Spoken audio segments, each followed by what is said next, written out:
Honorable, the Chief Justice and the Associate Justices of the Supreme Court of the United States. Oyez, oyez, oyez.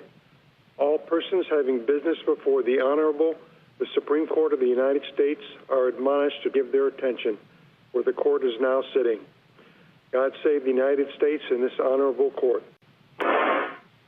We will hear argument first this morning in case 2472, HollyFrontier Cheyenne Refining versus Renewable Fuels Association. Mr. Keisler. Mr. Chief Justice, and may it please the court. The statute establishing the Renewable Fuel Standard exempted all small refineries from its requirements for the first years of the program and authorizes them individually to seek extensions of that exemption at any time based on hardship.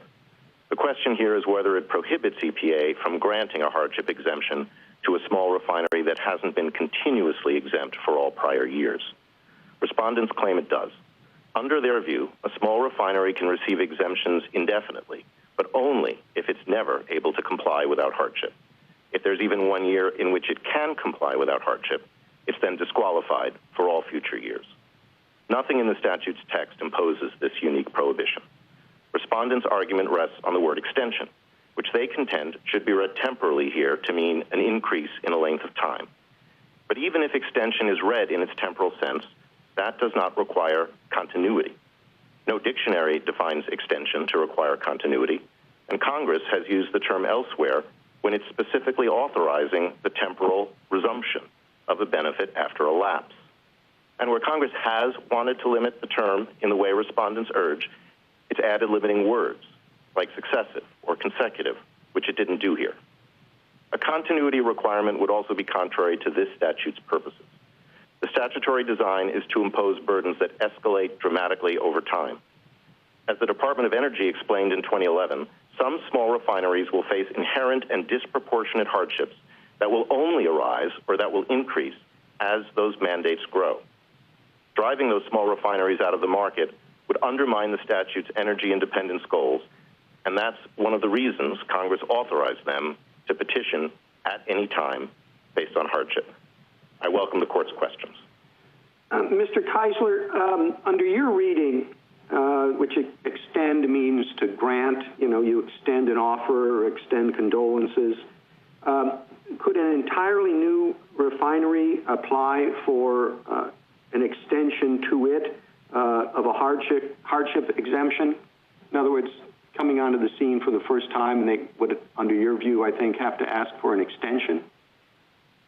Yes, Mr. Chief Justice. If the court adopted the make available meaning of extension, then yes, a completely new refinery that came into an existence after the initial period would still be able to seek an extension of the exemption.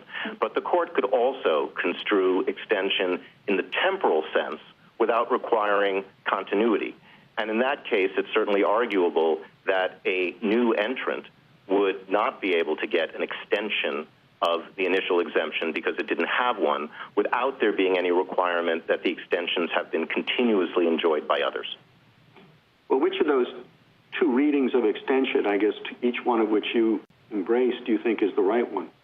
If we were forced to choose, Your Honor, we would acknowledge that reading extension in that temporal sense without continuity would enable the court to avoid having to decide whether this is one of those instances in which the same word has different meanings within the same statute. And so for that reason, perhaps, that might be a preferred reading. But even in that circumstance, our key point would be that even the temporal meaning of extension does not require continuity. Congress has used it in exactly the other way multiple times, and no dictionary says that the temporal meaning of extension requires continuity. Well, it seems like you're sort of any port in a storm reading of this statute, and I'm not sure that's the strongest position. Well, then, Your Honor, we would be happy to rely on the other construction of extension as well, because extension is often used when there is some pre-existing separately authorized benefit, and it is being extended or made available to a different setting or time period or set of recipients just like in 2015 when Congress enacted what it called an extension of Privacy Act remedies to citizens of certain foreign countries. It is a word that Congress often uses when it is enlarging or extending the scope of a pre-existing benefit. And we'd, of course, be happy with that reading here as well. Our principal point is that there is no basis under either reading to impute a continuity requirement to the word. So this really is a freestanding exemption, and in your view, and I wonder, I'm not saying it's an inconceivable construction, but is this what you might expect if Congress were going to provide a freestanding exemption, that they would do it in this sort of roundabout way? I don't think it's all that roundabout, Mr. Chief Justice.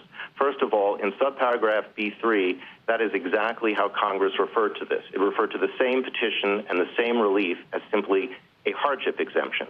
It omitted the word extension entirely, which we think weighs strongly against respondents' effort to ascribe such a transformative meaning to that single word. In addition, this is a statute in which the obligations, as I said, intensify dramatically over time, and it seems implausible to think that Congress meant that merely being able to comply for 1 year in the early years of the program would mean that a small refinery would never warrant hardship relief ever again.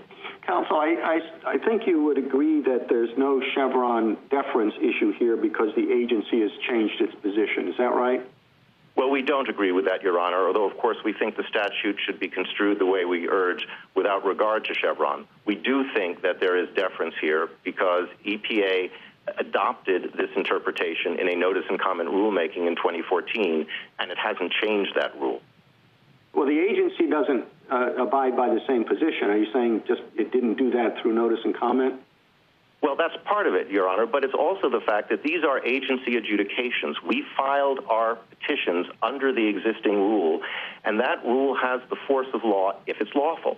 And under Chevron, it's lawful if it either implements the clearly expressed intent of Congress or reasonably resolves statutory ambiguities. Thank you, Counsel. Justice Thomas? Thank you, Mr. Chief Justice. Mr. Keisler, the Chief Justice has covered most of the ground I was interested in, but I am interested in this.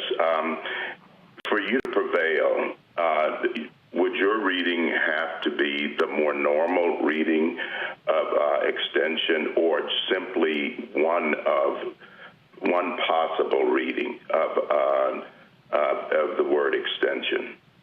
I think I would perhaps put it in a third way, Justice Thomas, which is we think it is the best reading of the word in the context of this particular statute, both the other text, like the words at any time, and the statutory purposes I alluded to earlier. Even if there was some tiebreaker needed, we would then say that, as I just indicated, we think Chevron deference should be accorded to the earlier 2014 rulemaking. But we don't rely on that because we think we are urging the best reading of the statute. This seems a little bit odd to think of an extension for something that has already terminated. If I were to lose, if my electricity is turned off because I failed to pay a bill, and then I paid it, or I get a reprieve, is that an extension or is that a grace period? It just seems rather odd to read it that way. I think this is a word, Justice Thomas, that's highly sensitive to context. And I think there are certainly some contexts, like the one you just mentioned, in which one wouldn't think of what we're talking about as an extension. But here, in the context of government benefits that lapse and then resume, Congress has specifically used the word extension to describe a resumption after a lapse. It did so twice, because this has been happening recently in light of the pandemic, where Congress has resurrected benefit programs that had previously lapsed, in one case more than 6 years ago. And in each of those cases that we described in our brief, Congress labeled the resumption of a program that had been lapsed and unavailable, in one case for a period of years, as an extension of that program. So we think the context to focus on here is the one in which Congress is acting on benefit programs that have lapsed. And there, Congress has said benefits resumed after a lapse can be an extension. In addition, as I indicated, where it has wanted to limit the word extension to be only continuous, it has felt the need to add words like consecutive or successive, consecutive extensions, or extensions for successive periods. And under respondents' view, all of the many statutes that talk about extensions for successive or consecutive periods, the words are all surplusage. Along that line, how much weight do you put on the phrase "may at any time"? I think it's a very important phrase, Your Honor. That is the broadest possible temporal language, and it is inconsistent, we think, with any understanding of subparagraph B that treats it as transitional or temporary or designed to sunset. Subparagraph A is captioned temporary. Subparagraph A is filled with time limits and deadlines, but Congress then broke this petition process out into a separate subparagraph B, lacking the word temporary, lacking all those temporal words, and including the broadest possible temporal language at any time. And we think what that signifies, Your Honor, is that these two subparagraphs are dealing with two different periods. Subparagraph A with the initial periods of the program in which initial broad relief was applied to everybody, and subparagraph B reserving the right to give relief to individuals with hardship as the demands of the statute ratchet up. Thank you. Justice Breyer? Good morning. The other argument that was, I believe it's in the lower court, and the respondents make is Congress had a good reason for making this a single connected exemption. They wanted to phase out the exemptions over time, and gradually, if this exemption would end, as it would, or become narrow under their interpretation, it would, there would be fewer and fewer companies that were exempt, and that would mean more and more would have to figure out some way of making do with the program. And that's what they wanted. Well, what's your response? Well, those are the two competing narratives of what is going on here, Justice Breyer. We have said the provision is meant as a safety valve for when hardship occurs as the demands of the program ratchet up. Our friends on the other side say it was supposed to be a funnel, one which actually would funnel some small refineries out of the market to the extent that they couldn't comply. And we think there are several reasons why the safety valve and not the funnel metaphor is right here. First of all, as I mentioned a moment ago, this is a statute in which the burdens escalate over time and the petition is supposed to be based on hardship. It seems implausible to think that Congress would assume that an early ability for a year to comply would mean there would be no need in the future. Second, the purposes of the statute are all served by our interpretation because Congress wanted both to ensure that the volume requirements of blended fuel are met and that small refineries are protected. And EPA now has an approach in which it will slightly increase the applicable percentage to take account for the projected small refinery exemptions in the next year. That means that every goal gets served. The small refineries get protected and the statutory volumes all get blended. But conversely, if the respondent's interpretation is adopted, you will force some small refineries out of the market, which is a kind of contraction of refining capacity that doesn't serve Congress's energy independence goals, but you wouldn't get a single drop of additional fuel blended.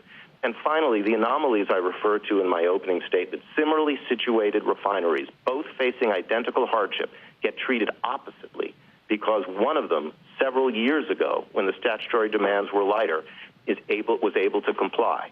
Or the refinery that is never able to comply without hardship gets exemptions indefinitely because they're continuous.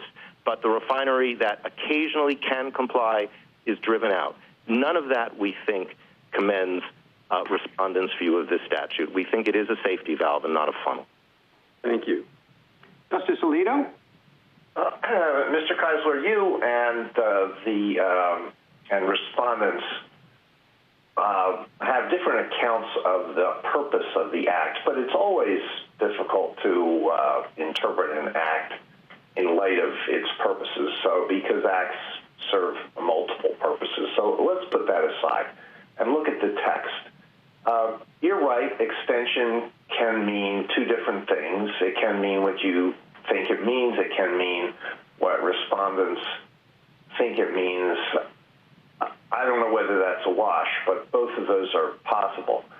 The best textual hook I think you have is the at any time argument, but there are some other accounts of the role that that's supposed to play, the role that it plays, and I'd appreciate it if you would address those. One is that it meant to indicate that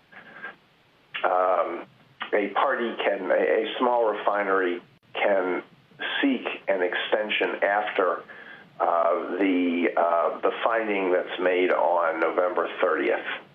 Why isn't that a plausible explanation of its meaning? Well, I think that is certainly one scenario, Justice Alito, in which it would be applied, but it is a very narrow and specific focus and limitation for the broadest possible temporal language possible.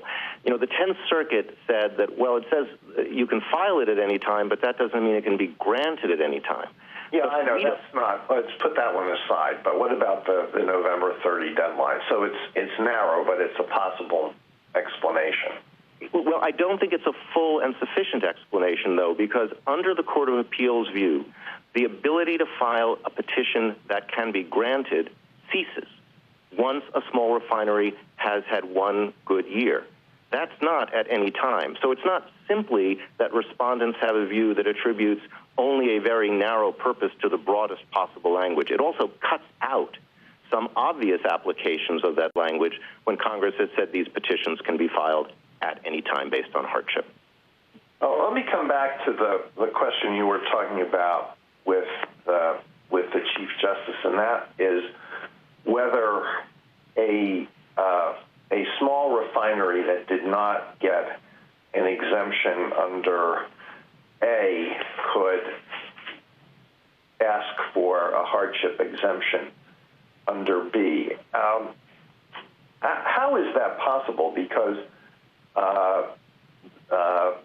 the first part of B says a small refinery may at any time petition the administrator for an extension of the exemption under subparagraph A. So why doesn't that mean that the refinery must have had one under A in order to ask for one under B? I think that is one reading, Justice Alito, but not the only necessary reading. If it were that reading, all of the refineries here would still get the extension because they all had the initial exemption. But with respect to the specific question, if one reads extension as make available, the way we talk about extensions of credit or extensions of other government benefits, then you wouldn't need to have had an exemption under subparagraph A to get an extension of that exemption because, as I mentioned earlier, extension is often used when there's a pre-existing benefit that is then being enlarged with the scope being provided to some new set or new setting. And here, what that phrase would mean is that the terms of the exemption in subparagraph A, which is where it's defined as the requirements of paragraph 2 shall not apply, the terms of the exemption in subparagraph A are being extended to the petitioning small refinery. What do you think is this? Suppose you're right that the exemptions don't have to be continuous. What do you think is the standard that the EPA is to apply under B? I don't really see any standard. To what degree is this purely a matter of EPA discretion? I think it is limited, Your Honor, by phrases like disproportionate economic hardship. Disproportionate in particular requires the EPA to find that the small refiner in question is experiencing some type of disadvantage or hardship that is distinct from simply what anybody else in the market might be experiencing. And the reason Congress established these separate provisions is that it understood that small refineries have several inherent and structural disadvantages that set them apart, and that can, in certain circumstances, give rise to a level of hardship from compliance here that far exceeds those of their larger competitors. Thank you. Justice Sotomayor? Counsel, just for me to be sure or clear, I thought the circuit below disagreed with your interpretation of what economic hardship means. I thought the circuit below thought that it meant you had to have a particular hardship relating to blending the fuels or buying the credits. Am I wrong about that? No, you're right, Justice Sotomayor. The lower court felt that the EPA had not applied a strict enough causation standard because it took into account both the fact that the market was experiencing a difficult year combined with the individual circumstances of the small refinery and the costs it had to bear in complying with the statute. So your answer to Justice Alito basically means that there's still a fight. There's still a dispute going on below. Yes, Your Honor. There's going to have to be a remand, even if we prevail here, so that the other issues raised by the 10th Circuit can be addressed by EPA.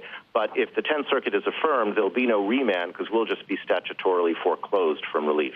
Now, secondly, you keep speaking about how Congress has acted in other statutes, other relief statutes that it's given at different times. But let's look at this particular one. Is there any use of the word extension anywhere in this elsewhere in this statute that doesn't have a temporal continuity meaning? Yes, Justice Sotomayor. What other section besides the one at issue? Section 07E3, which we address in footnote 7 of our reply brief. That's the situation in which, if there's a feedstock disruption, EPA can waive certain requirements for up to 60 days.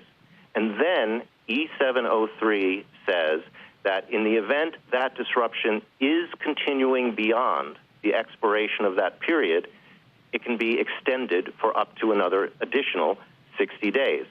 EPA certainly doesn't have to make the determination that it is continuing beyond the initial 60-day period after it's expired, but it certainly can, and if it did, the extension would be non-continuous.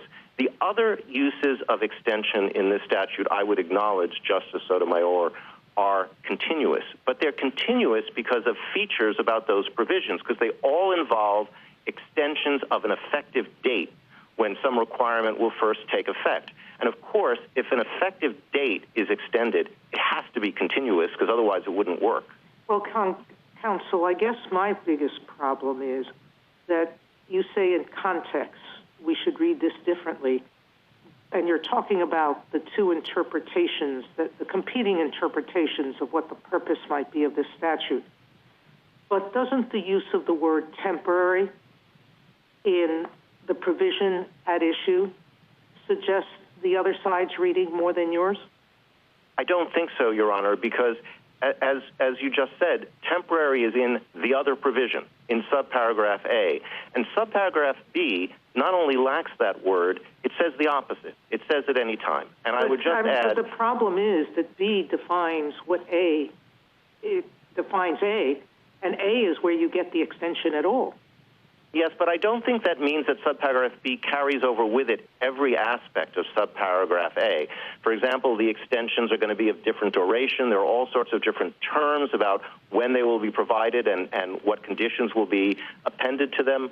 So I think we understand subparagraph B as linked to subparagraph A in some respects and delinked in others. It's linked because it is talking about the same relief, the same defined exemption from the requirements of subparagraph 2.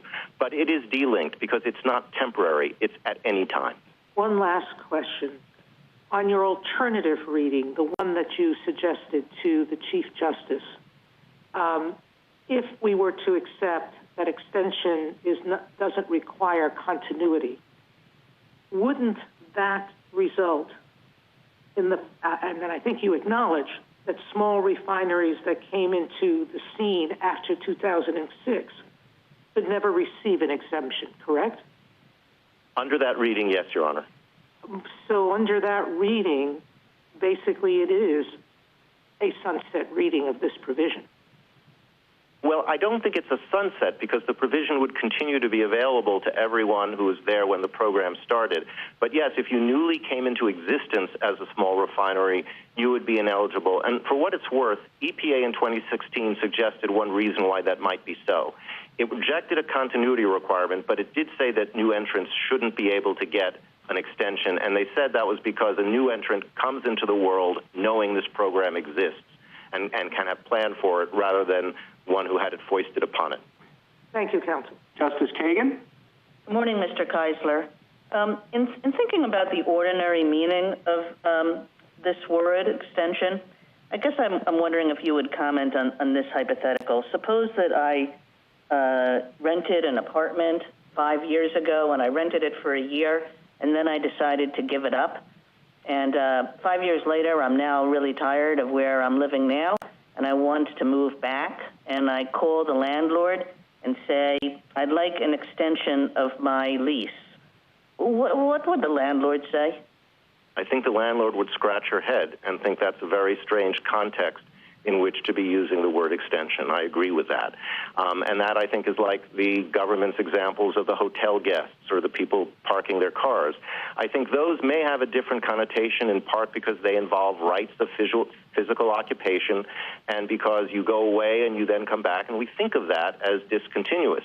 And that's why we think the much more apt context here is how Congress has used the word in the context of government benefits and programs that existed, lapsed, and resumed. Well, Mr. Keisler, I mean, let's think about it in this particular context. So there's a small refinery, and let's say that its initial exemption ended in 2011, and since then it's been able to meet its renewable fuel obligations, and indeed continues to do so for decades. And then in the year, 2040, 30 years later, it runs into problems, and it files a hardship petition. And you're saying that in this context, it's any more an ordinary use of the word extension to say that after that 30-year lapse, the small refinery gets its extension?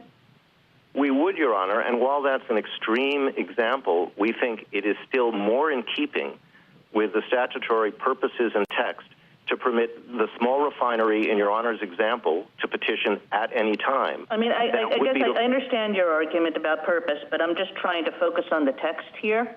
And I guess, I don't know, explain that textual analysis to me. Well, I think it's a couple of things, Your Honor. First of all, the text says at any time.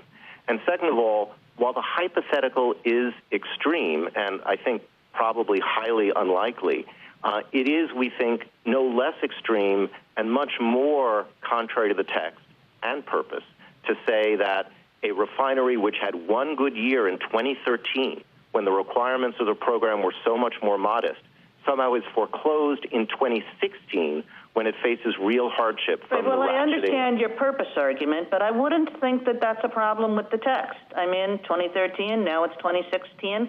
That's not an extension. It's a resumption, or a renewal, or a something else, but it doesn't seem really like an extension. Well, I think it is an extension, Your Honor, in the same way that Congress has used extensions in the other contexts I've mentioned, and I think that is fortified here by the fact that this extension can be sought at any time, and that the relief is described in paragraph B3 as simply a hardship exemption without even using the word extension at all, which whatever thinking else... about that at any time language, Mr. Keisler, and Justice Alito talked about this too.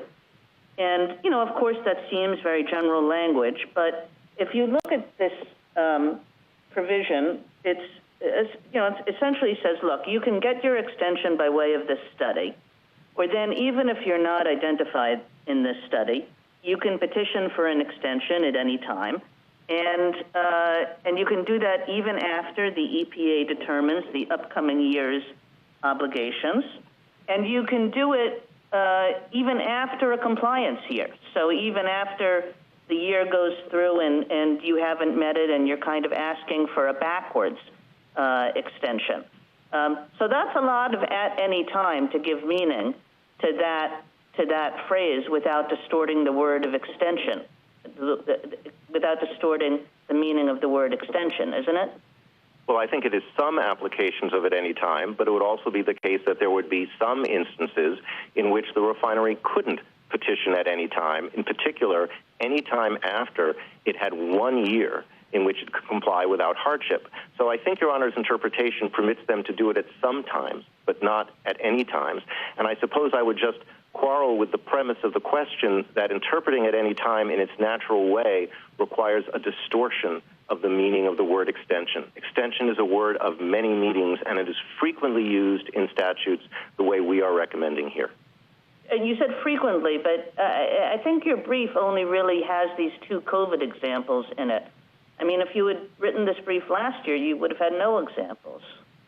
Well, I think the pandemic is what's given rise to the need for Congress to resume programs that had previously let lapse. But it's not just those two examples, because we also think it's telling the negative examples we've described, in which when Congress has wanted to define extension so as to impose a continuity requirement, it's used additional words like successive or consecutive, which under respondents' reading are all surplusage. Thank you, Mr. Keisler. Justice Gorsuch?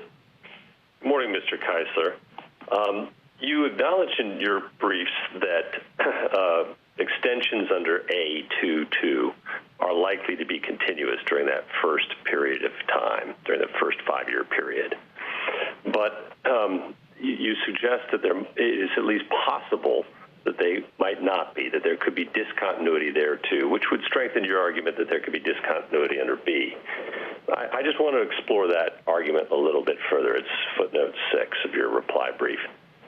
How do we know that the definition of small refineries will be applied and measured for each calendar year during that first 5-year period rather than only once when the initial exemption was required? Well, the question didn't come up, Justice Gorsuch, so I suppose we can't know for certain. But the way the statute defines small refinery, it says that you have to meet the 75,000 barrel daily throughput for a calendar year.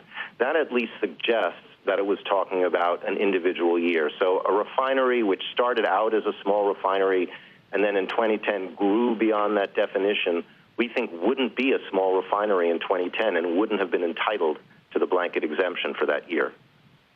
Do we know for a fact whether that ever happened, whether that small refineries,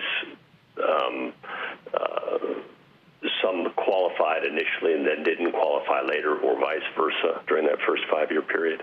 I don't know whether that happened during the first 5-year period. I do know that refineries have grown and shrunk in general beyond and within that definition during the broader life of the program. And has EPA treated them as small refineries during some periods and not others? Well, yes, because their current regulation, the one that was adopted in their 2014 eligibility rules, specifically says that the relevant year when a small refinery is applying is the year for which it's seeking the exemption and the immediately prior year. So it wouldn't matter under that regulation whether you were a larger refiner in earlier years. Has EPA disavowed that aspect of its regulation? Not that I know of, Your Honor. Thank you. Justice Kavanaugh? Thank you, Chief Justice. Good morning, Mr. Keisler. I want to explore with you the relevance, as others have mentioned, of the at any time language and just get your sense of how that works here. I guess what you're saying is the word extension under your temporal extension argument could be read in one of two ways. It could be read to require continuous. It could be read to require to not require continuous to get the temporal extension, and that we have to look at other clues in the text of the statute before we get to the purposes, and I'll get to that. But before we get to the purposes, we look at other clues in the text, and at any time is your hook. Justice Kagan and others have pointed out that you don't necessarily have to read it that way, and I just want to get your kind of full understanding of how at any time works here, and are there any other textual clues that would tell us whether to read extension as continuous or not requiring continuous? Yes, I thank you, Your Honor. I think at any time is best read as the most expansive possible temporal language, which is meant to ensure that as the demands of the program escalate, the safety valve will be there such that a small refinery that newly experiences hardship can obtain relief at any time. As I said, the contrary view really doesn't give at any time the broad meaning the text demands, because it says that once you've had one good year, you're out. And that's not at any time. And that's why we say that the statute is designed for two different periods, subparagraph A for the temporary initial period and subparagraph B for when individualized relief is necessary thereafter. As to other textual clues, we think there are several. First of all, there is the contrast in the language between subparagraph A and subparagraph B. One that has subparagraph A that has temporary and all these time limits and deadlines, and subparagraph B which has no temporal language other than the most expansive possible at any time. And second, there is the subparagraph 3 reference to a hardship exemption. This talismanic word extension is suddenly eliminated when Congress restates the same petition and the same relief, which at a minimum says respondents are giving much more weight to it than Congress did. And finally, other textual aspects of this statute. This is a statute which textually commands that the burdens will intensify year after year after year, and textually says that relief is to be given based on hardship. And it does not seem a sensible reconciliation of all these provisions to say that that text and the underlying purpose it indicates would be served by kicking out a small refinery from eligibility for exemption because in one early year of the program it was able to comply without hardship. And I understand your argument today to be focusing much more on the second argument in your brief, the temporal extension, than the first argument in your brief, which I think is probably wise. I understand why you did it in your brief, but is that correct? Do you think that second argument is actually a stronger argument for you? Well, I'm cognizant of the fact that the Chief Justice implied the opposite in his question, but I certainly think that the second argument avoids some of the trickier aspects of the statutory construction analysis, because it at least means this isn't an example in which the court has to decide whether the word extension, which we admit is used temporally in other provisions of the statute, is used in a different sense here. Then I want to just focus on how the separation of powers angle fits in with the real-world effects of how this program works. Under the other side's reading, Congress has eliminated the possibility of an exemption if a small refinery ever in a particular year didn't get it. Under your view, it's not automatic that you get the exemption, right? It's up to EPA. Is that correct? That's correct, subject, of course, to judicial review under the APA. Okay. And then how does it, and I understand your further point to be, if a small refinery is having significant economic hardship in a particular year, the question is, did Congress want, this is more of a purpose argument, but did Congress want EPA to be able to give an exemption in that year, or did Congress want the small refineries to go out of business? Is that a fair way of putting your argument there? Yes, Your Honor. Okay, last question. EPA doesn't usually set its renewable volume obligations on time. I had a lot of experience with that in my past judicial post. Does that affect anything here? I think only in the sense that it gives further credence for the reason that Congress would want these to be sought at any time, because not only does EPA frequently miss deadlines, it has sometimes been reversed for applying too strict a standard. And that means that if a small refinery, say in 2015 or 2016, didn't apply because EPA was applying too strict a standard in understanding disproportionate economic hardship, and then it got reversed by a court, but all of those small refineries who didn't apply or were denied wrongly would then be out of the program as well. So it gives extraordinary weight to the artifacts of what can be quite random decisions by EPA. Thank you. Justice Barrett? Mr. Keisler, do you think that a refinery's request for an extension has to have anything to do with the reasons why it received a prior exemption? In other words, even if there's not a required continuity of time, that there would be some sort of continuity of reason for the exemption? Well, I think certainly any application that it made would have to be factually consistent with representations it made before, and it would be painting a picture over time of its economic circumstances. So in that sense, there would need to be consistency over time, but the actual application would focus on what the circumstances of the refinery are for the year for which it's seeking an exemption, we think. But if there are new circumstances, why wouldn't it be more natural to say that the refinery is seeking a new exemption? Well, if one were to take that view, then that would be the way paragraph B3 describes it, as simply a petition for a hardship exemption. But it is also within the meanings of extension that we have described, an extension of the exemption under subparagraph A, because it is a lengthening of the overall period for which that exemption was in effect, and it is also extending in the make available sense that exemption from A into this different setting of a new hardship petition. Justice Kagan gave you an example in which she posited seeking an exemption in the year 2030. You know, that this at any time language could be stretched pretty far. But, you know, under B, it relates back to this in A, the 2008 study that the EPA is supposed to conduct to determine whether compliance would create a disproportionate economic hardship on small refineries. If there's no continuity of time requirement, it seems that the temporal connection between that 2008 study and what might happen in 2015, 2020, 2030 gets pretty severed so that there's no connection. Can you say what role the 2008 study would play in your view? Yes, Justice Barrett. The 2008 study wasn't only about picking the 13 small refineries that were going to get the additional 2-year extension. More broadly, it laid out a whole framework for understanding what the economics of the industry were, what the factors were that DOE at least would consider in deciding what to recommend, and it developed a whole scoring matrix based on capital requirements and financial condition and operating margins and things like that. That's what EPA and DOE look to from that study to determine exemptions going forward, and that would still be applicable in 2030 or 2040. And I would just add, if you did have an application filed in 2030 or 2040 for the year 2015, we do think at any time would mean that EPA couldn't just dismiss it as time-barred. But that doesn't mean EPA couldn't take into account the fact that it took 20 years to file that application in thinking about whether the representations were credible and whether the evidence was sufficient. Let me shift gears and see if there's another provision in the statute that might help you. Section 754507A allows the EPA to waive the RFP requirements upon a finding that they would severely harm the economy of a state or a region.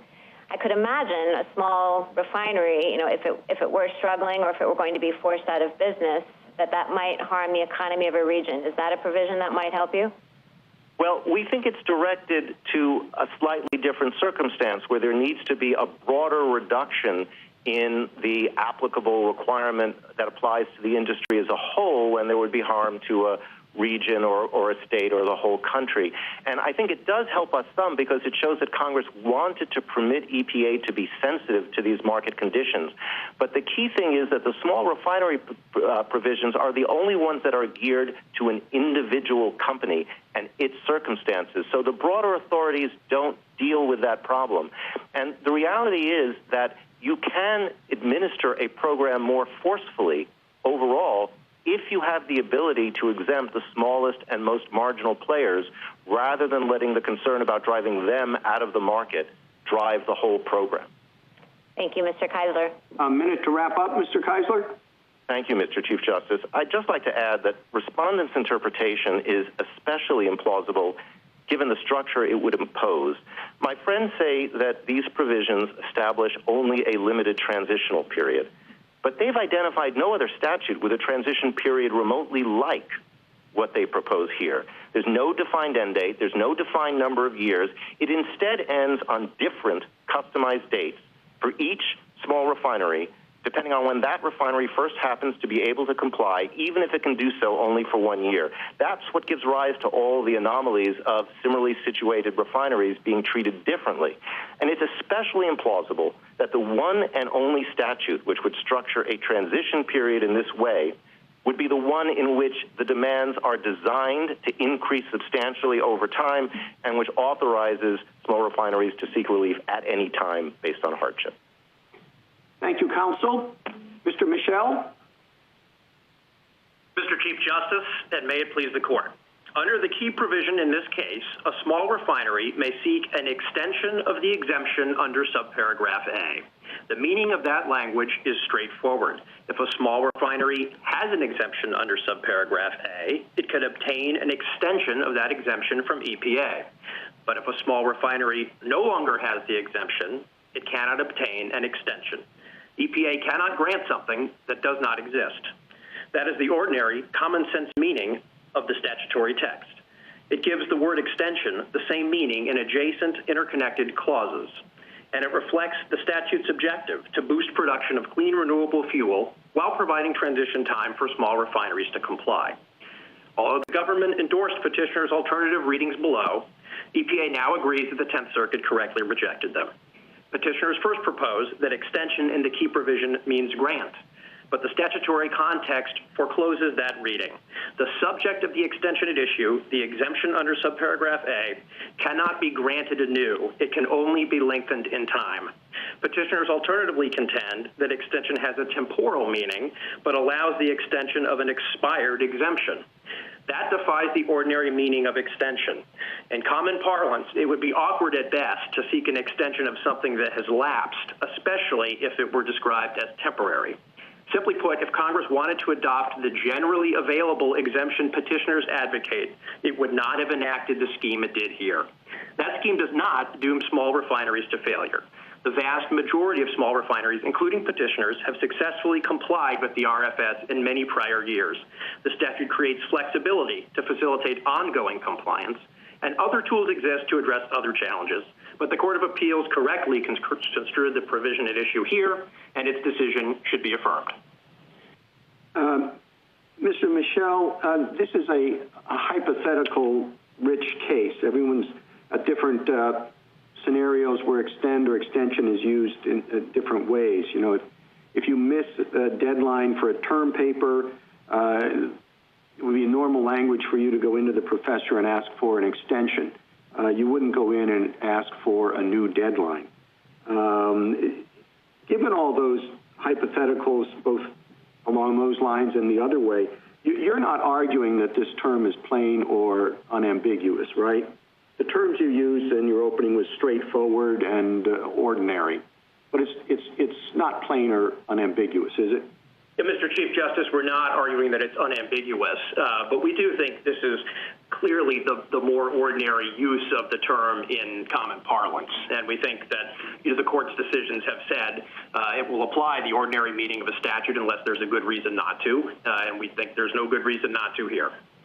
Your friend's interpretation on the other side is one that would be upheld, right, if Chevron deference applied?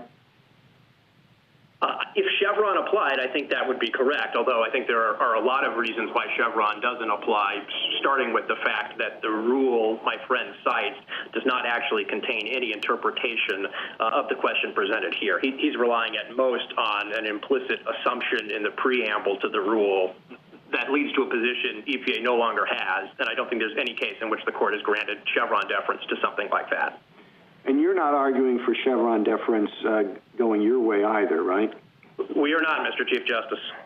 So that leaves us with the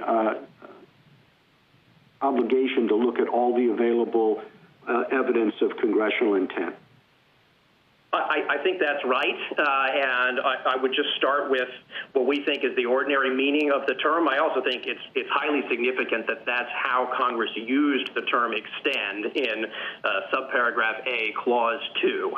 I think my friend admits that term is used there in a way that requires both temporal existence and continuity, and this is about as close a case as you can imagine for consistent meaning, given that A2 and B1 have the same title, address the same subject to the same entity, set the same standard, and expressly cross-reference each other.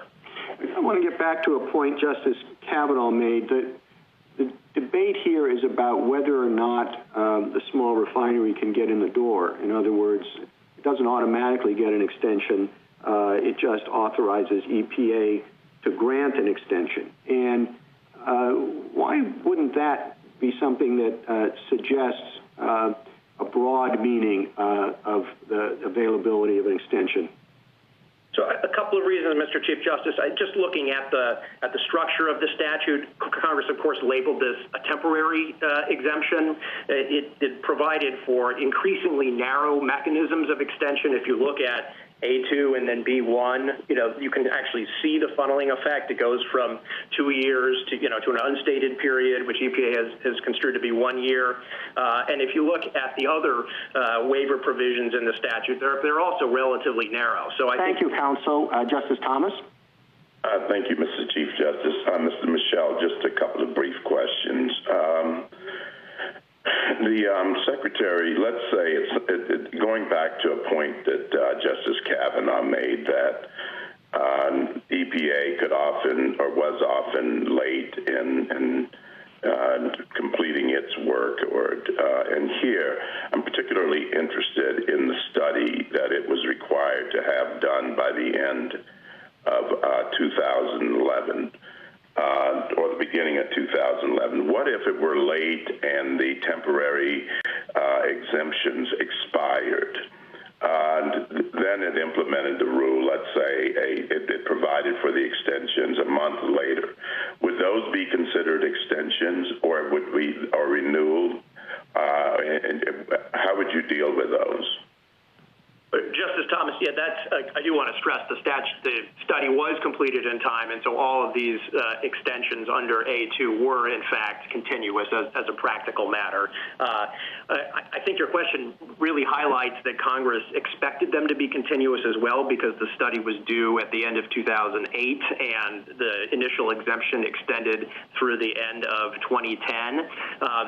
I have to confess, I'm not sure I've thought about what would have happened in the hypothetical world if EPA had not, or if DOE had not gotten that study in on time and the initial exemptions had lapsed. I do think that would not be the ordinary meaning of extension, and then the question would be whether the context of the statute so clearly compels the availability of extensions that you'd have to look otherwise. But I don't think that's presented here. In your definitions that you provide for extend in your brief, they seem to assume words like continuance or continuation, which seem to suggest that at some point there was a termination or an interruption and then a resumption. Do you have any that preclude, that assume continuity? Well, Justice Thomas, I think that there's a definition on page 66A of the Court of Appeals opinion that does include the word continuity. But I'm not sure the dictionary is a complete solution here. What we're relying on really is more what the 10th Circuit called dictionary definitions plus common sense. And I think Justice Kagan's example was a good one. There were many others. I think if you were at a hotel on vacation and they said you can extend your stay for a discounted rate, and you said, well, great, we'll come back in 3 years, I think they would say that's not what we mean by an extension. And I think that's by far the more natural understanding of the term in common parlance. So do you agree with petitioner that it's context specific, or that context is very important? Absolutely, Justice Thomas, and that's why I think A2 is so important here. I mean, that is by far the most closely related provision in the statute, and it requires both a temporal extension and continuity. Thank you. Justice Breyer? Good morning. I mean, talk about common sense. This is a marketable rights program, isn't it? I think it is. And they sell the rights to pollute more, to use less ethanol in the marketplace. As I read it, it's a classical such program. Characteristic of such program compared to a tax is with a tax you know the price, but you don't know the amounts. Marketable rights, you know the amounts, but you don't know the price. I think anybody knowledgeable would have thought that from what I've read here. And so no one would know if we go out 2 or 3 years which small refineries will find hardship and which won't, and it'll change from year to year or 2 years to 2 years. And it would be, to me, a very peculiar statute which gave rights in such a way that when it changes, as it will change all the time, in and out, in and out, in and out, and they don't know who they're giving it to, and they don't know when they'll qualify, and they might qualify at time A and time B. And so from the point of view of a marketable rights program, your interpretation seems to turn it into a kind of chaos. Now, what do you say? Well, Justice Breyer, I don't think there's chaos here. There was, of course, complete clarity that the blanket exemption was available for the first 5 years. That wouldn't help. It wouldn't help. you know, because 6 years out, the price of getting the marketable right goes up 30%. And now, a whole new set of refineries qualify. Or it goes down 50%. And then the ones who have been getting it are out because they're not in hardship anymore. I mean, that's normally the way such a program works. Maybe it didn't work that way here, but you're the one who would know, which is why I bring it up. Right. So, Justice Breyer, a couple of points. I think if Congress wanted to create a freely available exemption that would serve the purposes you've just described, it would have done what it did in subsection 07. That was the section that Justice Barrett mentioned to my friend at the end of his argument. That allows for a freestanding waiver of the volume requirements. And Congress instead took a much more roundabout path here by creating the initial blanket exemption and providing for... Why is that roundabout? As you read it, I understand how you read it, but it seems to me paragraph A1 could be read as follows. Temporary exemption. The requirements of paragraph 2 shall not apply to small refineries. That's the exemption until calendar year 2011. That's the temporary. Okay. And now we go down to the next one, and it says where there's economic hardship. What will happen is the requirements of paragraph, well, there's a study, and then it says that the exemption under clause 1, 2 more years. The exemption was, paragraph 2 didn't apply. And then it says later, the exemption of paragraph A will apply, where there's disproportionate hardship. I mean, I don't have a problem reading it that way. You could read it many ways, but that seems reasonable. So, Justice Breyer, I think the big problem with that is that you're cutting out until calendar year 2011. Sure, that's the temporary. Well, the sentence describes the temporary exemption. The exemption is what they say. You don't have to use, you're exempt.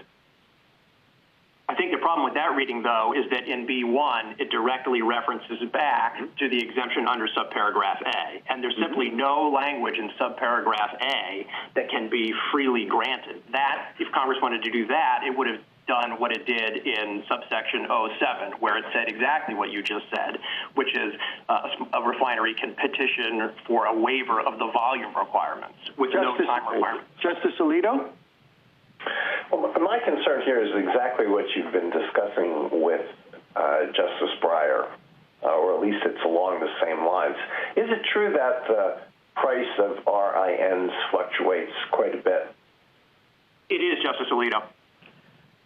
All right, well, tell me why the scheme, then, that you're proposing is one that Congress would think is sensible. If a small refinery is able to comply for a number of years, but then is unable to comply because of the fluctuation of the price, but would be able to comply again after that year, why would Congress want that small refinery to be forced out of business? So, Justice Alito, I do want to make clear that we don't think they'll be forced out of business, and I think that's an important point because that would really raise the stakes beyond where they actually are. I also think it's important to note that EPA's longstanding position is that a refinery can recover the cost of compliance through this RIN program. I think, but even if you didn't accept either one of those, at the end of the day, this is a statute that's aimed at transforming the fuel supply, and ultimately it is necessary to bring all of the small refineries into compliance. That's, after all, I think what Congress meant by a temporary exemption that can be extended only under certain circumstances. So you think this is a sunset provision? I think it's in some ways a particularly generous sunset provision in that the 5 years is the only clear sunset after 2011, but then small refineries that can show they need it for longer can keep it for longer.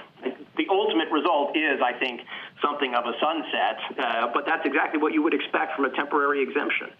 Well, if it's a sunset provision, isn't it a rather strange type of sunset provision? I've never seen a sunset provision like this. Well, I don't think it's a sunset provision in those terms, but there are other, areas of the law where someone can continue to receive exemptions or extensions of a particular status. Visas, for example, you can come into the country on a visa and continue to extend it, and you might say that that's a sort of sunset program in the sense that once you no longer continue to obtain the extensions, you're sunsetted, and it'll happen at different times for different people. I don't think that's a particularly unusual concept. What do you think is the standard that the EPA applies under B? So it's disproportionate economic hardship.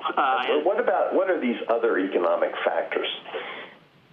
So that, I think that just indicates that the EPA can look beyond the four corners of the DOE study. And I think in the sealed appendix, there's a pretty good look at what EPA looks at. It's a wide variety of financial information. But ultimately, it's geared toward determining whether the small refinery has disproportionate economic hardship. How do you account for the fact that the number of extensions or exemptions has varied quite a bit from year to year? So, Justice Alito, quite candidly, as we mentioned in the brief, there were a number of statements by individual members of Congress or committees of Congress that said in pretty clear terms they wanted more extensions of the exemption, and EPA, I think, complied with that, and it took this litigation, which was the first litigation presenting this question, for the 10th Circuit to come in and read the statute according to its text and persuade the agency that it actually couldn't do what it had been asked to do so many times. Justice Sotomayor? Counsel, I'd like to go back to something you said to Justice Alito.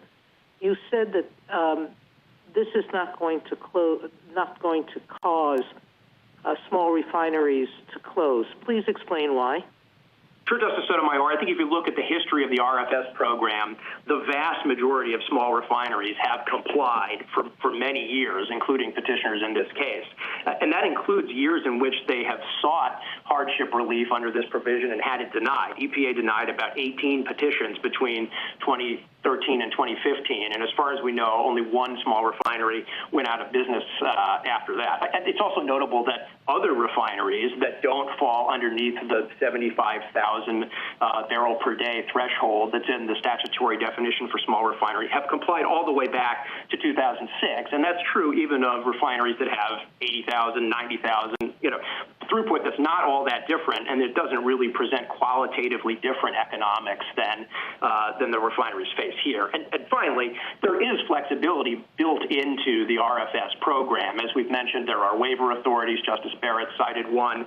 There's also an important provision in 05D that allows a small refinery to carry over a deficit, in other words, falling short of its volume requirements for 1 year. So if there's a particularly hard year, they can rely on that. I'd also note the Energy Policy Act that adopted this, the RFS had other provisions that help refineries, including small refineries, in getting special access to oil from federal lands. And of course, we are sensitive to the COVID-related hardships that small refineries are suffering, but the federal government has expended a lot of COVID relief that can help them in their capacity as businesses, and maybe more importantly, stimulate the economy to boost demand for fuel, which will help them going forward. Thank you, counsel. Justice Kagan? Michel, in thinking of your conversation with Justice Breyer, it strikes me that there are two possible ways to conceive of the congressional purpose here. And one is Mr. Keisler's way, which is that it is supposed to be a safety valve. It's supposed to allow small refineries that are having difficulty in any given year, it might be this year, it might be 10 years from now, to have a way out. And the alternative story is the one that you just suggested, which is that this is really conduct forcing. It's supposed to be that refineries change their methods of proceeding and get into compliance at some point. So how do we choose between those two different ways of understanding what Congress's purpose is? Sure, Justice Kagan. I think we do have the better understanding of the purpose, but to start with the structure, I would look at, for example, if you read A1, A2, and B1 together, you really can see this funneling effect. So A allows or creates an exemption for 5 years. A2 creates a mandatory exemption for 2 years, and then B1 allows the exemption for an unstated period, but EPA has made it 1 year. A applies to all small refineries. A1, A2 applies to just the category of refineries identified by the DOE study, and B1 is case by case. So I think if you read the statute that way, it sort of exudes the funneling effect that's consistent with the underlying purpose, which was to change the fuel supply. I think the D.C. Circuit's opinion in the Americans for Clean Energy case makes that clear. I think the legislative and executive background makes it clear the statute was enacted at a time when the United States was dependent on foreign oil, and Congress and the President thought it was important to reduce that dependence for national security, economic, and environmental reasons. Thank you, Mr. Michel. Justice Gorsuch? Good morning, Mr. Michel. I'd like to address with you the point I discussed with Mr. Keisler about footnote 6 in his reply brief and whether there's a continuity requirement in A, which might shed some light on whether we think there's a continuity requirement in B. Is he correct that it would be possible, would have been possible, for a small refinery to receive an initial 2-year exemption or exemption in 2008, lose that exemption in 2010, but then regain it in 2011? He's not correct as a factual matter, Justice Gorsuch, and that's for a reason I think you may have suggested in your earlier question. EPA's 2007 regulations, the initial ones implementing this program, defined the relevant calendar year as 2004, and then the 2010 regulations defined the relevant calendar year as 2006. That provision is actually a vestige is still in the regulations, and it's at 31A of the appendix to our brief. So because they were defined by fixed years, there was no falling in and out of the exemption in the way that. Well, why wouldn't that have been possible, given that we'd be looking at different years in 04 and 06? Well, I mean, as a practical matter, that certainly didn't happen. I understand. I understand factually it didn't happen, but conceptually, could it have happened? Yeah, I think it could have happened because if EPA particularly if EPA had interpreted the statute differently. But as a factual matter, well, no, just interpreting it the way they did. The fact that we're looking at different years, at least. Doesn't that at least open the possibility that there might be people falling in and out of the small refinery definition, even under the period covered by A, and therefore you might have, at least conceptually, it was possible for there to be some discontinuity? It is conceptually possible, although I think it's probative that EPA ultimately adopted regulations that didn't allow that to happen. It didn't happen. I got it. Okay. All right. And then just to return to a couple of questions that the Chief Justice asked and that I'm curious about. If I understood you correctly, you're arguing that the ordinary meaning of the structure and the purpose here support your position, but you're not arguing that the text is unambiguous. That's right, Justice Gorsuch. Okay. And so in circumstances like that, we might, in another world, have applied Chevron, but you're asking us not to do so here, right? Right, because I think that there's nothing to defer to in that there's no agency interpretation of the question presented that you could grant Chevron to. And, of course, as one of your recent opinions, I think, pointed out, it would be atypical to grant Chevron deference to an agency when it no longer holds that position. So part of the reason why you think it would be inappropriate is because it's just a preamble, but you also indicate even if it were applicable, you would disavow Chevron deference in this case because, as you've indicated in a press release, you don't intend to continue to enforce the 2014 regulation.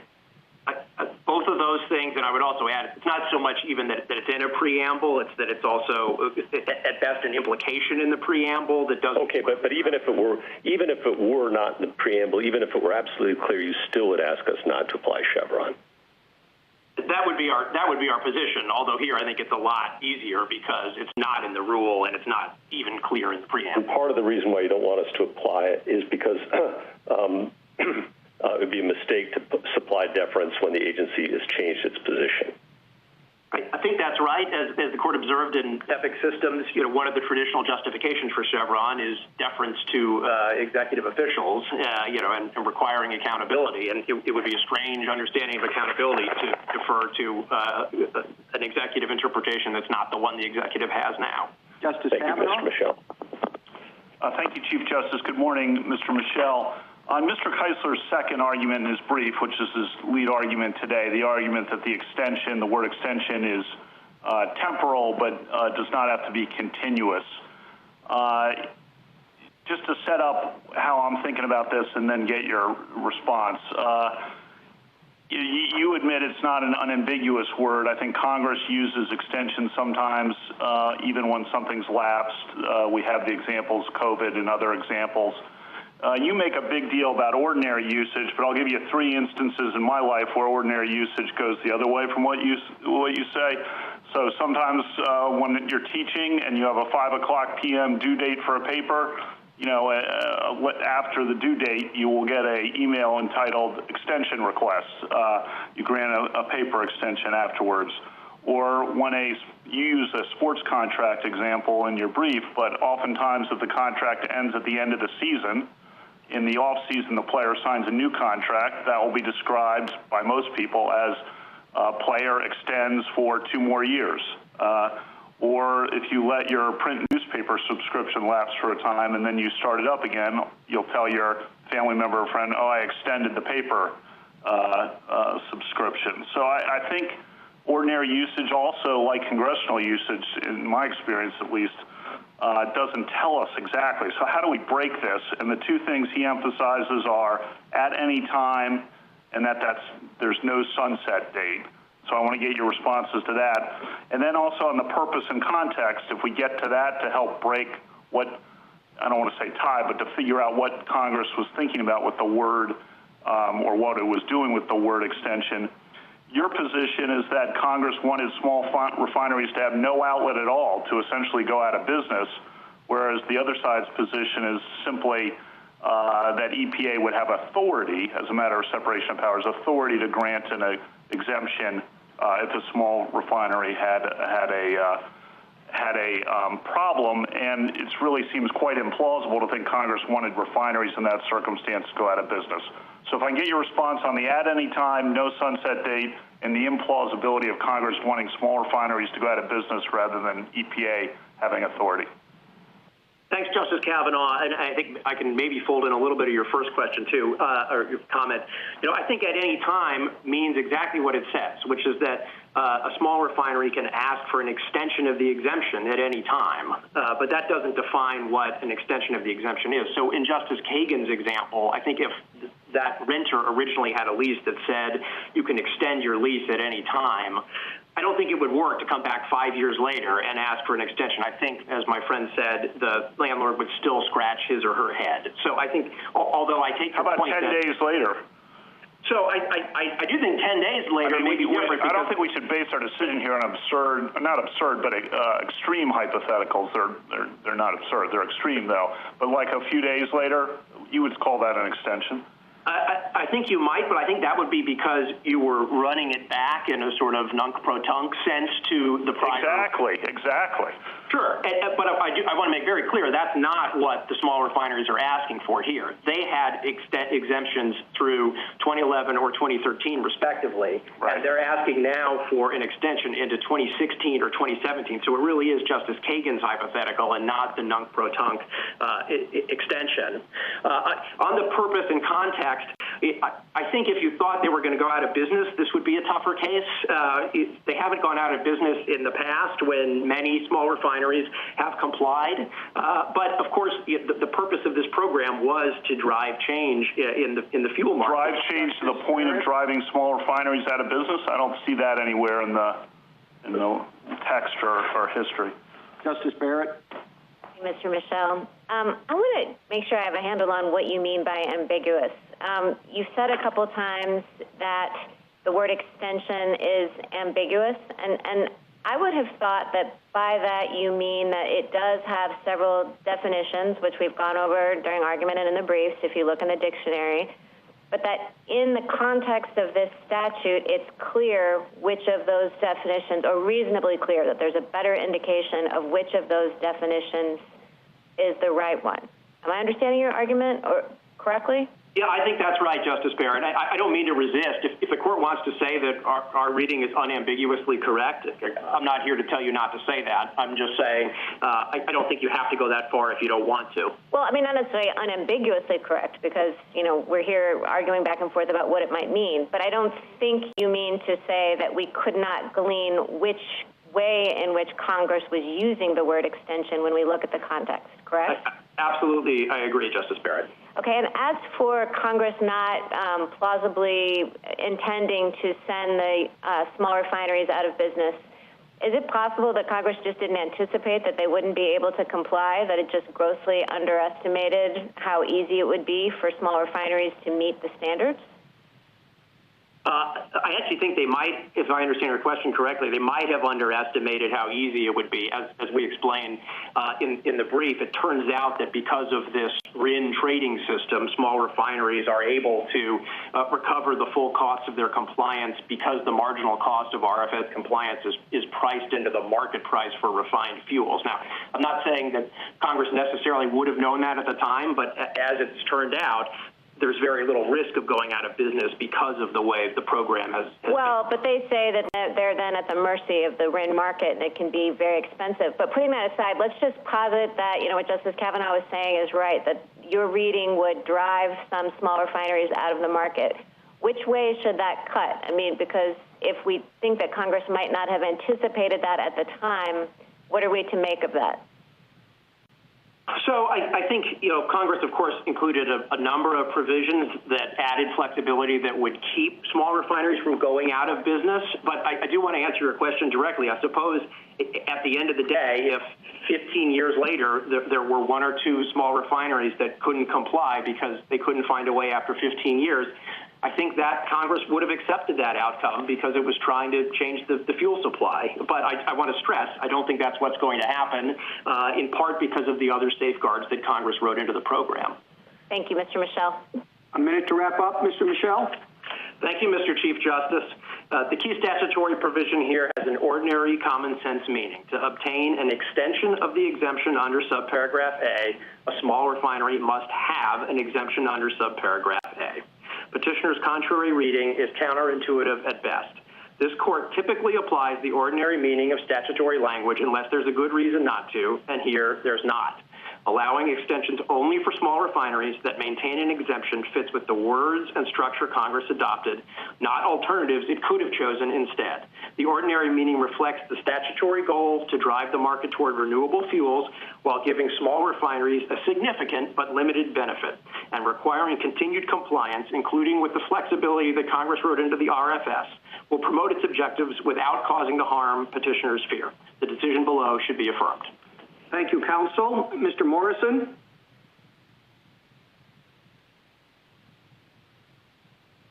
Mr. Morrison? Mr. Chief Justice, and may it please the Court, extension may have other possible meanings in different contexts, but its ordinary meaning, to lengthen or prolong, is the only plausible meaning in the context of this statutory provision, and petitioners have offered no compelling reason to depart from that ordinary meaning. EPA's authority is therefore limited to prolonging the duration of the exemption under subparagraph A, not creating new exemptions episodically. EPA's unauthorized carve-outs have resulted in billions of dollars of lost revenue to biofuels producers, devastating the rural economies anchored by the renewable fuels industry. Petitioners' suggestion that there should be a permanent safety valve to excuse them from their compliance obligations is belied by the text and structure of the statute and is antithetical to Congress's goal of increasing the volume of renewable fuel in the nation's transportation system.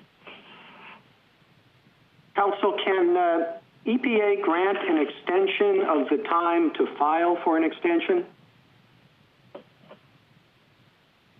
Your Honor, yes. EPA could grant an extension of the time. It does allow a petitioner to file a petition at any time, and that is very broadly worded in the statute. Well, I mean, let's say that the period is due to expire on, January 3rd, and on January 4th, the representative of the refinery comes into EPA and said, here's my application for an extension. Sorry, I'm late. Everybody had COVID. Is EPA going to give him an extension so that, for example, the period would or wouldn't be continuous? Your Honor, what the continuity we need is between the exemptions or the extensions of the exemptions. The capacious language at any time would, I believe, allow EPA to entertain a petition after December 31st. It would, in a nunc-pro-tunc manner, revert back and allow continuity in the prior exemption. Well, I don't know why that gives the other side all they need. I mean, right? I mean, what you could say they can get an extension if they ask for it half a year later, right? That's correct, Your Honor. So why couldn't they ask for the extension a year later? They could ask for the extension. I'm sorry, I'm being confused. An extension of the time to apply for an extension. Your Honor, with the phrase at any time, they really don't need an extension for submitting the petition. We take that language at its face value that Congress meant to speak very broadly. The critical thing is that for a refinery to be eligible for an extension in a given compliance year, that refinery has to be exempt for the year preceding the compliance year. Thank you, counsel. Then, Justice Thomas? Thank you, Mr. Chief Justice. Counsel, just to satisfy my curiosity, what's your interest in petitioner not receiving this extension?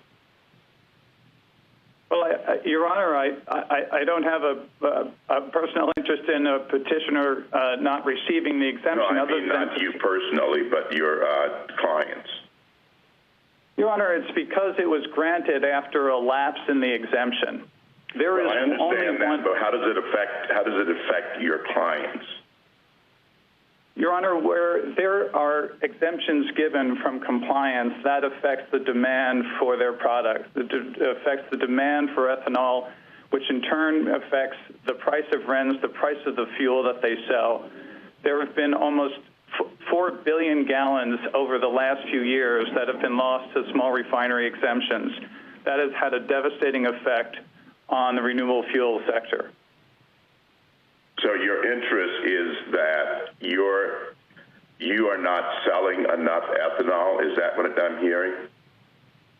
Your Honor, it is that the ethanol that would otherwise be demanded to meet their congressional levels would no longer be produced and provided by the ethanol companies. That's correct.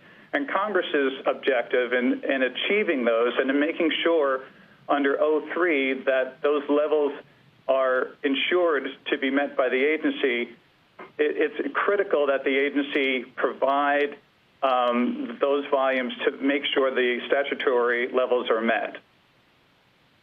But your interest is actually in securing the market for your product.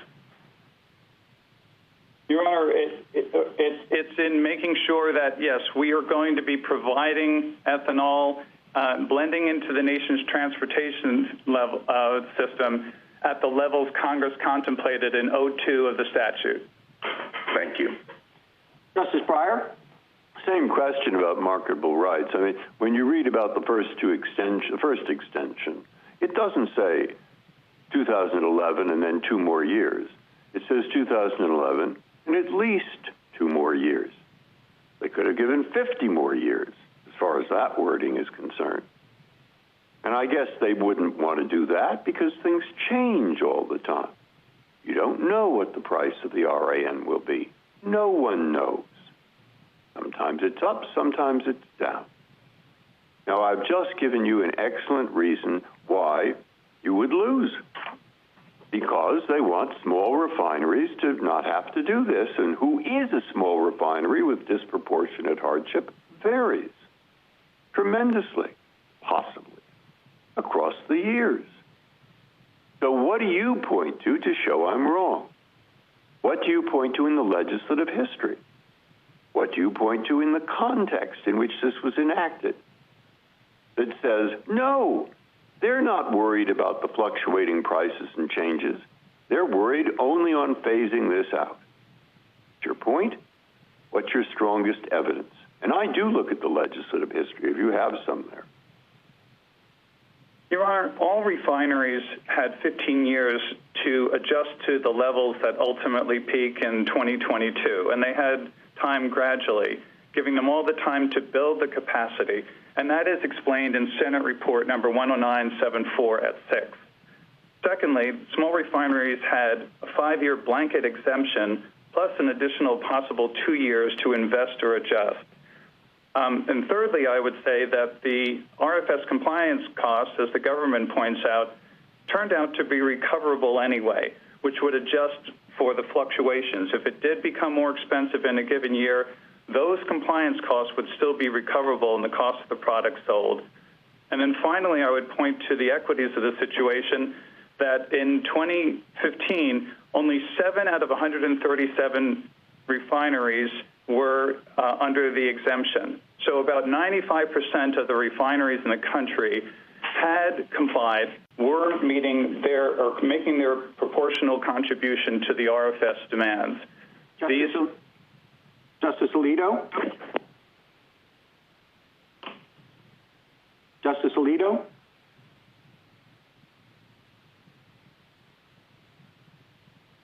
Justice Sotomayor? Counsel, I'd like you to finish. I'm sorry, Sam. Go ahead. Let's say there are 2 refineries. Refinery 1 gets an exemption in year 1, and in year 2, refinery number 2 complies in year 1, but needs an exemption in year 2. And you would say that the second refinery can't get that exemption. Why is that a sensible scheme? Well, Your Honor, I guess that hypothetical rests on the false premise that given small refineries suffering a disproportionate economic hardship might not seek an exemption when it could have. But the truth is that all small refineries have every incentive in the world to apply for an exemption in a timely fashion, because otherwise they'd have to comply. Moreover, once a refinery has developed a mechanism for compliance, it can actually, as I just mentioned, it can actually recover those compliance costs, so there is no disadvantage from one to the other. They also have compliance flexibilities in the nature of deficit carryover, too, if they need so. All right, thank you. Justice Sotomayor?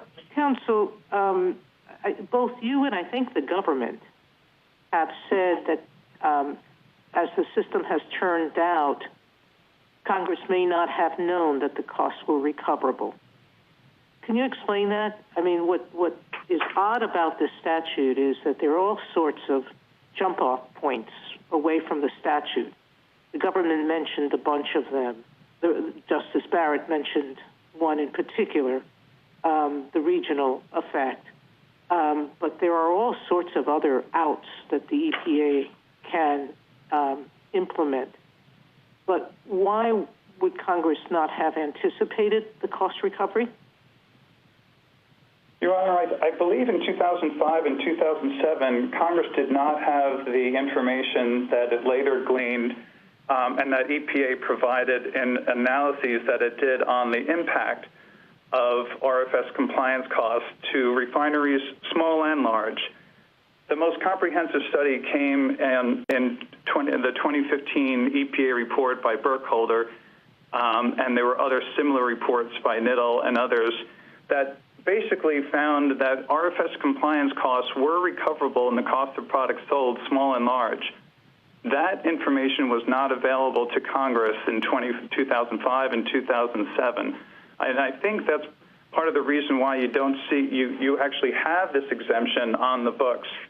It's also true that the Department of Energy, when it first came out with the study in 2008, its initial reaction was that the further extension was not necessary because it began to see what Burkholder saw in later years, that the costs were recoverable. So I think that's right, Justice Sotomayor. If it were the case that Congress could have seen back in 05 and 07 what it learned in later years, we might not have any exemption on the record. Thank you, counsel. Justice Sotomayor? Oh, I'm sorry, Justice Kagan.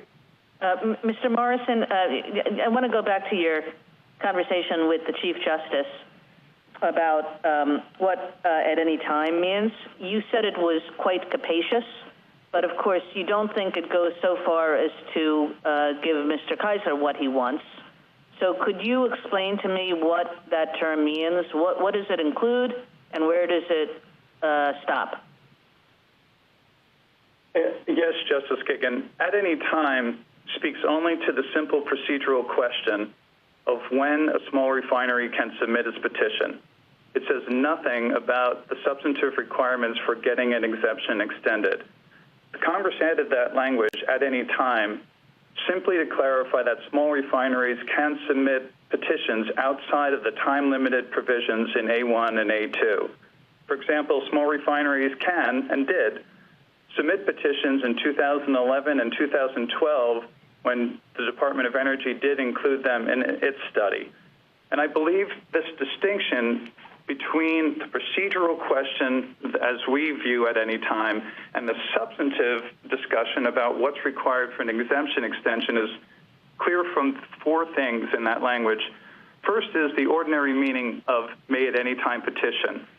Secondly is the nearest reasonable referent canon of statutory construction, which places at any time next to petition. Third is the undisputedly continuous nature of the adjacent provision in A2. And lastly, the overall purposes of the RFS, which would be undermined by an open-ended and intermittent exemption. Thank you, Mr. Morrison. Justice Gorsuch. I have no questions at this time. Thank you. Justice Kavanaugh. Thank you, Mr. Chief Justice. Mr. Keisler said if you win this case, it won't add a drop to the volume of renewable fuel into the market. Do you agree? No, Justice Kavanaugh, we would not agree. We've submitted evidence with our briefs that indicate that small refinery exemptions have caused a substantial drop in the price of ethanol, roughly $2.3 billion in losses due to reduced revenues during the recent period, about 162 million gallons. That's in the Richmond Declaration attached to our 10th Circuit brief.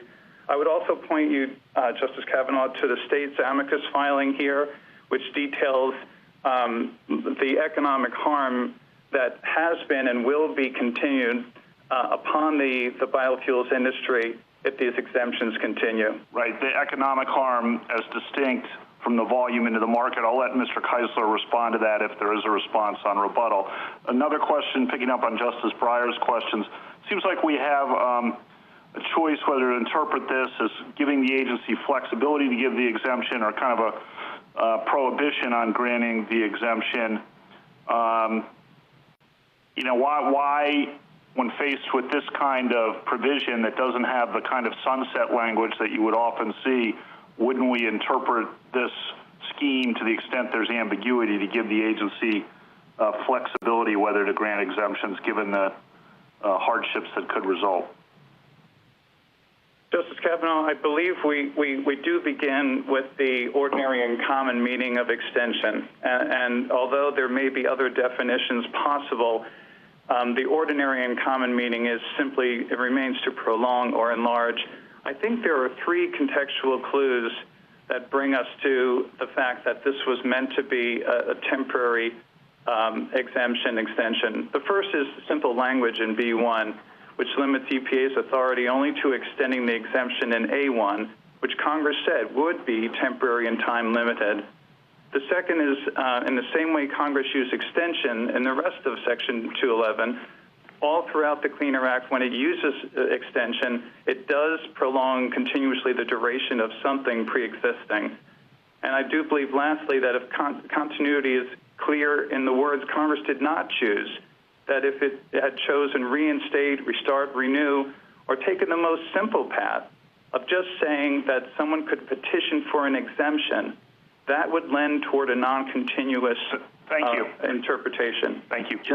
Justice Barrett? Mr. Morrison, I have a question about the word temporary. So it's part of your argument that in context there's a continuity requirement to the word exemption. But so long as they are continuous, can these exemptions go on into perpetuity? Your Honor, theoretically, it is possible that a small refinery could submit a meritorious petition each year that shows it had a disproportionate economic hardship, as long as, again, it was eligible to receive that exemption that year because it had an exemption extension in the preceding compliance year. We think that there's still going to be a funneling effect that would remove that possibility of something indefinite, though. The harm would have to be disproportionate, and again, what we're doing is still extending an exemption that Congress itself said would be time-limited and temporary. Well, if it's not really temporary, however, in the sense that, you're saying that for practical reasons, maybe they would phase out, but as you read the text, as I understand your argument in any event, as you read the text, there's nothing in the text that stops a small refinery from continually getting an exemption year after year. So it seems to me if temporary doesn't really mean temporary, then maybe it doesn't cast as much light as you say on what exemption means either. Your Honor, I think that's part of the reason why temporary was not in the header for B1, and it was in the header for A, because extensions under B1 could go on for a period of years. Even though B1 references back to the initial temporary exemption and a disproportionate economic hardship would create a funneling effect, you're correct that there's no specific limit on the number of continuous extensions that a small refinery may obtain under B. A minute to wrap up, Mr. Morrison. Petitioners have given this court no compelling reason to depart from the ordinary meaning of the word extension, and it should not do so here. The context in which this word is used in the statute confirms that this ordinary meaning is also the only appropriate and plausible meaning. Consequently, any extension of the temporary time-limited exemption for a new compliance year must be preceded by an exemption in the prior compliance years. The statute's purpose of enhancing energy security through the increased production of biofuels further precludes petitioners' assertion that a compliance exemption Congress provided only on a temporary basis could somehow become permanent. We therefore ask that you affirm the 10th Circuit's decision on this issue. Thank you, counsel. Rebuttal, Mr. Keisler. Thank you, Mr. Chief Justice. Both of my friends assert, as if it were a matter of fact, that we can simply recover the cost of this program by raising our prices. We can't. In the applications we submitted to the EPA, we said that our margins in many cases were zero or negative once the costs of this program were taken into account. And this cost is the single largest operating cost we have.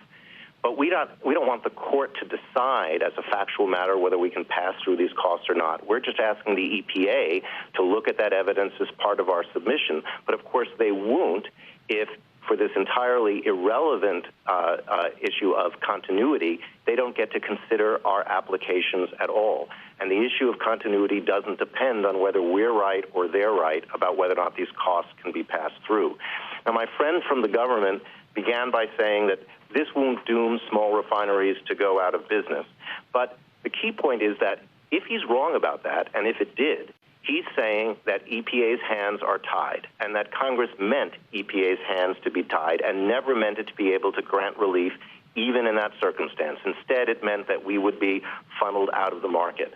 These are the realities that we explained in our applications. Many small refineries, as Congress recognized, cannot afford the blending infrastructure, and so they have to rely on the marketable rights, the credits, and the RINs, and as everyone has acknowledged, the prices for those are wildly volatile. And Department of Energy found that having to pay those costs will constitute disproportionate economic hardship when those costs exceed the cost of blending, as they generally do. The price of these credits can jump up and down as much as 4 or 5 times or more in a single year. So if they plummet one year and we can comply, we are then completely foreclosed from relief in every future year, even if they go up 10 times. And also, if somebody somehow gave us the blending infrastructure for free at our facility, that would not solve the issues we have, because the issues are structural, and Congress did understand and anticipate that, Justice Barrett. That's why they wrote this whole separate subsection about small refineries. Many of these refineries are located in geographically remote areas. They depend on pipelines to reach their markets, and pipelines don't take blended fuel because it's corrosive to pipelines. They don't own retail gas stations like their larger competitors. They can't compel the gas stations to take their blended fuel, and the gas stations often don't. And they have to sell a larger proportion than the rest of the industry of diesel because they're in remote areas. And diesel doesn't take blending to the same degree as the others. So there are all sorts of reasons why Congress understood that small refineries needed this different provision.